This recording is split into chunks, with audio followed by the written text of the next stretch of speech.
This is a tough read right now. It's a tough read.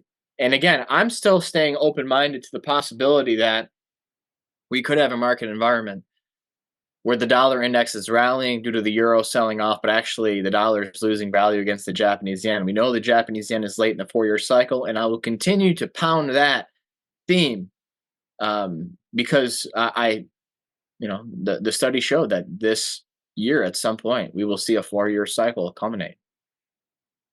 Um, Thoughts on pound yen? Let's take a look.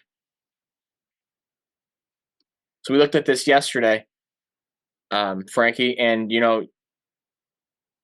it's consolidating near the highs. It's constructive price action. The only concern, like we said, is the 4-year cycle in the dollar. Excuse me, just in the Japanese yen.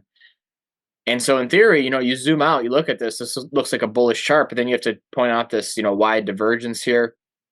Upside momentum is waning, but that doesn't mean you can't get one final pop, and then a more pronounced correction lower, and that is within the realm of possibility too.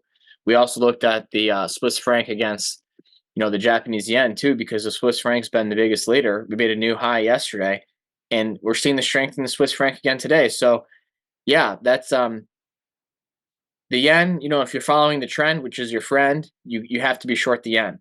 But we know that the likelihood of a massive mean reversion in the Japanese yen is high this year, and we're late in some cycles. We could have one more primary cycle unfold, and this might happen late this year.